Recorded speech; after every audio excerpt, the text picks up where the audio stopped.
Welcome to Incentive Footsteps by Orbit Developers. Hi, my name is Iman. Today in this video we are going to know about the web development को start करने से पहले कुछ ऐसी चीज़ें हैं जिनका मतलब समझने से वेब डेवलपमेंट की जर्नी हमारे लिए आसान और इंटुइटिव हो जाएगी। First of all we should know about the internet. Internet ऐसी चीज़ है जिसे हम अपने फ़ोन, लैपटॉप्स और कंप्यूटर पर यूज़ करते हैं। How internet exactly works and what is internet. Summarise form में बेसिक डेफिनेशन ऑफ इंटरनेट है interconnected networks of computer around the world. Means that जब दुनिया भर के कंप्यूटर्स एक दूसरे के साथ कनेक्ट होते हैं जिससे ऐसा नेटवर्क फॉर्म में आता है जिसे इंटरनेट कहा जाता है। फॉर एग्जाम्पल, एक रूम में मेरे पास दो कंप्यूटर्स हैं, एक कंप्यूटर ए और दूसरा कंप्यूटर बी। इन दोनों कंप्यूटर्स को आपस में एक वायर के थ्रू कनेक्ट कर देते हैं जिसे दोनों कंप्यूटर्स को एक दूसरे को डेटा ट्रांसफर करना आसान हो जाएगा। अगर हम इसी प्रोसेस को डुप्लीकेट कर दें, मल्टीप्लाई कर दें या रिपीट कर दें तो उसी को इंटरनेट कहते हैं। इंटरनेट हमारे घर पर कैसे आता है। इंटरनेट मोटी मोटी वायर्स के थ्रू कंपनीज की तरफ से प्रोवाइड किया जाता है। हमारे पास इंटरनेट के रास्ते में ओशन भी आ जाए तो ओशन के नीचे से इन वायर्स को पास किया जाता है और all around the world internet को प्रोवाइड किया जाता है। इसी तरह जब एक कॉन्टिनेंट के कंप्यूटर्स दूसरे कॉन्टिनेंट के कंप्यूटर्स के साथ कनेक्ट होते हैं तो ऐसा नेटवर्क फॉर्म में आता है जो ग्लोबल लेवल पर वर्क करता है। मींस अर्थ के कंप्यूटर्स को इंटरकनेक्टेड करता है। नाउ इमेजिन कोई दो कंप्यूटर्स दुनिया के डिफरेंट एरिया से आपस में कनेक्टेड हैं तो ये कंप्यूटर्स डाटा ट्रांसफर कर सकते हैं और कम्युनिकेट कर सकते हैं। बट मेन बात, इस सारे नेटवर्क में ऐसा कंप्यूटर चाहिए होगा, ऐसा स्पेशल कंप्यूटर जो 24/7 ऑनलाइन रहे और कभी भी स्विच ऑफ ना हो। जब भी उससे डाटा की रिक्वेस्ट की जाए तो वो डाटा को प्रोवाइड करे।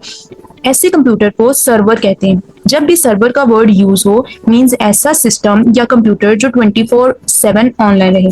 सर्वर से जब भी डाटा मांगा जाए तो इंटरनेट के थ्रू दूसरे कंप्यूटर्स को डाटा ट्रांसफर करते हैं। जो सिस्टम या कंप्यूटर सर्वर से डाटा की रिक्वेस्ट करता है उसे क्लाइंट कहा जाता है। दो मेन टर्म्स हमें यहाँ पे याद रखनी है, सर्वर और क्लाइंट। क्लाइंट का काम है सर्वर से डाटा की रिक्वेस्ट करना और सर्वर का काम है क्लाइंट को रिक्वेस्ट के रिस्पॉन्स में in the form of providing data. Means that client ने रिक्वेस्ट भेजी सर्वर को और सर्वर जो है उस रिक्वेस्ट के रिस्पॉन्स में डाटा को प्रोवाइड करते हैं। नेक्स्ट टर्म है IP address. What is IP address? Internet protocol address is a unique set of numbers that identify our device on a network। हम कोई भी वेबसाइट आईपी एड्रेस के थ्रू भी सर्च कर सकते हैं, बट ह्यूमंस के लिए डिजिटल एड्रेसेस इतने सारे याद करना डिफिकल्ट होता है।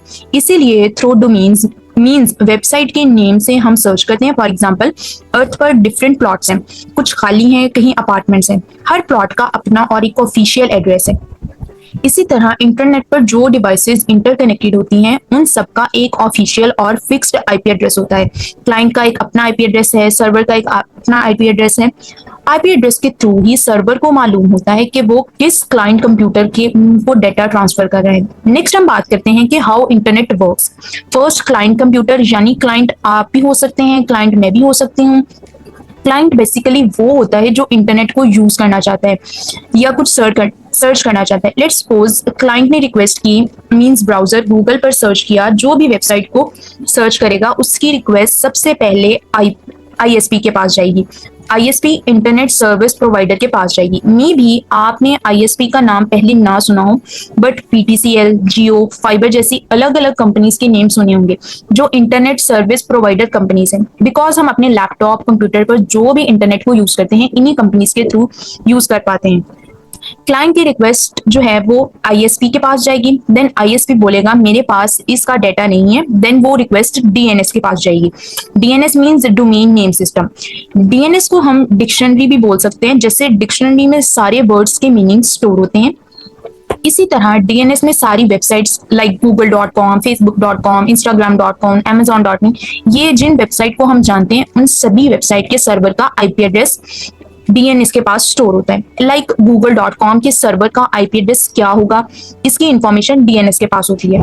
डीएनएस उस वेबसाइट का आईपी एड्रेस जो क्लाइंट ने सर्च की होगी। फॉर एग्जांपल, मैं क्लाइंट हूँ, मैंने सर्च किया है amazon.in, तो डीएनएस मुझे उस वेबसाइट का आईपी एड्रेस रिटर्न करेगा, लेकिन डायरेक्ट जो है वो मुझे रिटर्न नहीं होगा। सबसे पहले वो इन्फॉर्मेशन आईएसपी के पास जाएगी, देन वो आईएसपी वही आईपी एड्रेस जो है वो क्लाइंट को यानी मुझे सेंड कर देगा। और इस तरह मैं जो हूँ, एक क्लाइंट जब एक सर्वर कंप्यूटर के साथ कनेक्ट करता है तो उससे पहले सर्वर कंप्यूटर का आईपी एड्रेस चाहिए होगा, तो वो उसे कैसे मिलेगा? क्लाइंट आईएसपी को बोलेगा, आईएसपी बोलेगा कि मुझे नहीं पता, डीएनएस बोलेगा कि मुझे सब पता है।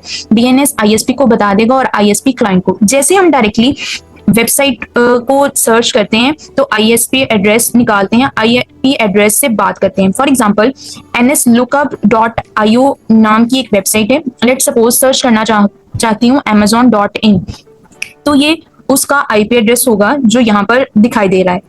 आईपी एड्रेस कुछ नहीं होता, जैसे चाहे हम उस वेबसाइट का नाम टाइप कर सकते हैं या आईपी एड्रेस टाइप कर सकते हैं, तो हम किसी भी वेबसाइट को उसके नेम से भी सर्च कर सकते हैं और आईपी एड्रेस से भी सर्च करते हैं। Because difficult to remember the numerical values of IP address, तो इसीलिए जो है वो हम प्रेफर करते हैं कि वेबसाइट को उनके नेम्स के थ्रू सर्च कर लिया जाए।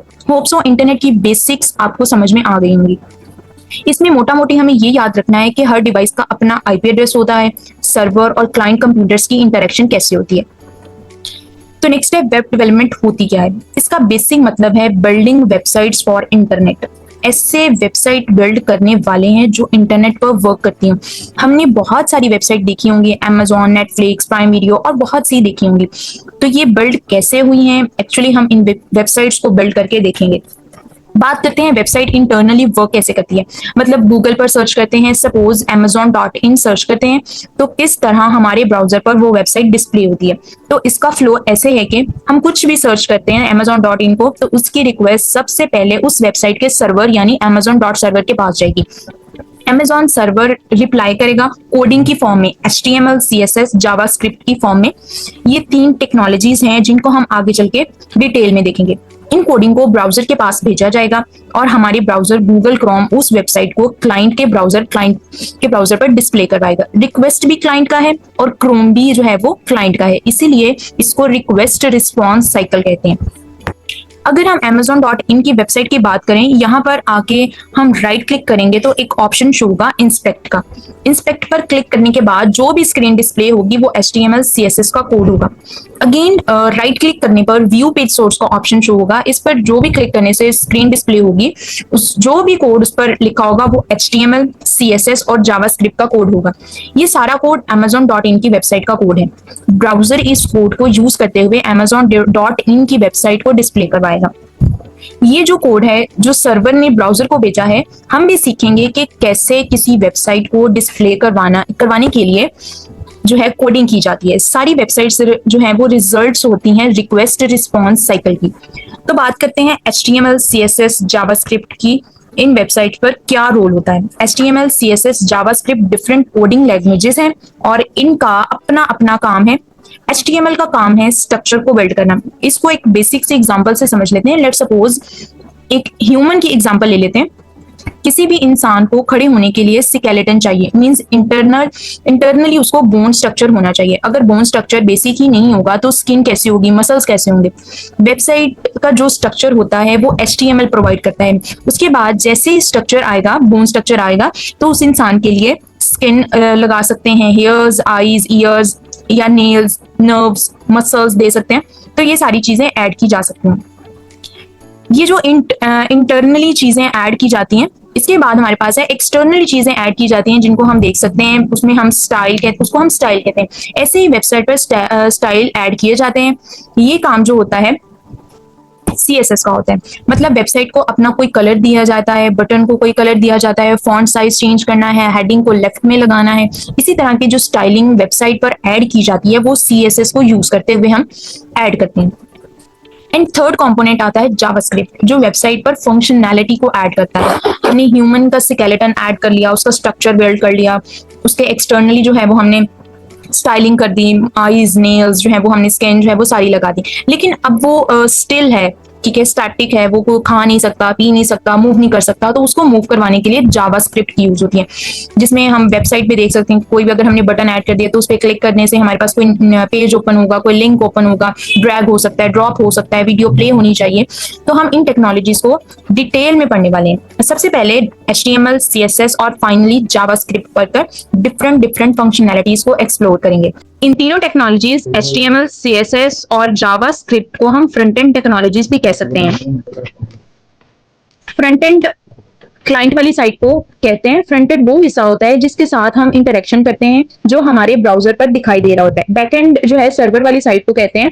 बैक एंड सर्वर साइड होती है जिसके इंटरनली फंक्शन को हम एज अ क्लाइंट जो है वो नहीं देख पाते, बट एज अ डेवलपर हम फ्रंट एंड को भी सीखेंगे और बैक एंड को भी सीखेंगे। दोनों के ऊपर एक अच्छी कमांड को ग्रेस्प करने वाले हैं। कुछ ऐसे डेवलपर्स भी होते हैं जो फ्रंट एंड पर काम करते हैं, उनको फ्रंट एंड डेवलपर्स कहते हैं। कुछ ऐसे डेवलपर्स भी होते हैं जो बैक एंड पर काम करते हैं, उनको बैक एंड डेवलपर्स भी होते हैं। और कुछ ऐसे डेवलपर्स भी होते हैं जो दोनों पर, बैक एंड और फ्रंट एंड पर काम करते हैं, तो उनको फुल स्टैक डेवलपर कहते हैं। तो ये जो हमारा कोर्स है वो फुल स्टैक डेवलपमेंट का होने वाला है। कोर्स में क्या क्या पढ़ेंगे? फ्रंट एंड में हम पढ़ेंगे HTML, CSS, जावास्क्रिप्ट, बूटस्ट्रैप और टेलविंड। CSS के दो फ्रेमवर्क्स हैं, बूटस्ट्रैप एंड टेलविंड। इन दोनों में से अगर हम कोई एक भी सीख लेंगे तो हमारा काम चल जाएगा। लेकिन यूजुअली जो न्यू स्टूडेंट्स हैं वो इंटरेस्ट लेते हैं टेलविंड में। लेकिन अगर हम स्टैटिस्ट के हिसाब से देखें तो मार्केट में जो रिक्वायरमेंट है वो बूटस्ट्रैप्स की ज्यादा है, लेकिन उससे भी ज्यादा जो इंडस्ट्री में रिक्वायरमेंट है वो सिंपल CSS की है। तो नेक्स्ट हम देखेंगे बैकएंड में एक्सप्रेस और नोड.js। नोड.js जो है वो हमारे पास जावास्क्रिप्ट का ही फॉर्म है। नेक्स्ट है डेटाबेस में हम दो डेटाबेस को पढ़ेंगे, SQL को और MongoDB को। जब हम इन तीनों चीज को, फ्रंट एंड को, बैक एंड को, डेटाबेस को पढ़ लेंगे तो उसके बाद हम देखेंगे रिएक्ट कैसे करेंगे। रिएक्ट को हम डिटेल में जाकर नेक्स्ट पढ़ेंगे।